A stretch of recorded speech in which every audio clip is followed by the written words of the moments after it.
Doom Vegan here. I'd like to show you how I made fire using FlashPunk's particle engine. So I'm going to zoom in here so you can see in more detail what the fire looks like. Now, the first thing I did was take a look around the web. I did a search for other particle engines, and I found this cool website by this guy named Martin Crowdover. Now his effect was a little bit too realistic for me, very sharp images, but I kind of want to see how he did it. So I scrolled down and I found that he was using a sprite type of engine where he had multiple versions of the flames and particles. So I opened up Photoshop. I created my own using his inspiration. Here I put a black background so you could see the various shapes that I just randomly created. These are 8 pixels by 8 pixels, so very small. Note, when I created the PNG file, I didn't have the black background. I'm just showing you the black background so you see clearly.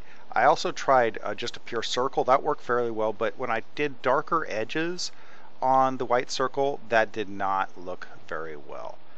So I went away from that and went with the random shapes. That was much improved. Now, from this point, I go into FlashPunk, and I loaded a project by Zach Lewis and Chevy Ray.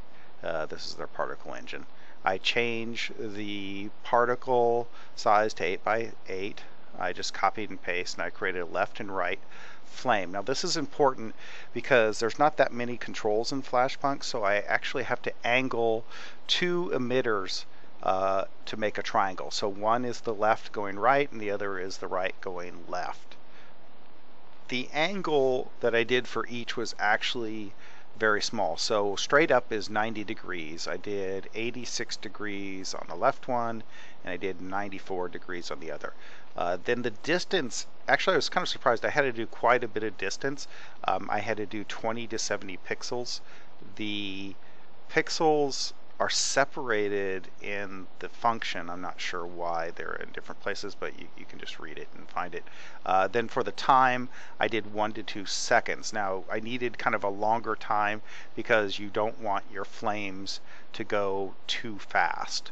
Otherwise it looks more like a jet engine than a flame. I then set the color from a bright yellow to a deep red. Then I set the alpha from almost non-transparent, which would be 1, so I did it from 0.9 to nearly transparent to 0.3. I found that fully transparent was not that good. One thing I was disappointed in is that I wasn't able to create the triangle or control or scale the size of the particles. Inside the player class, I have the 2 emitters. Since I'm going 60 frames per second, I really don't have to loop these, even though I had to loop previously. Here I turn one of the emitters off just to show you how the left flame is kind of moving up to the right to get that triangle effect. It would have been nice to have segment, begin and end controls as well as scaling.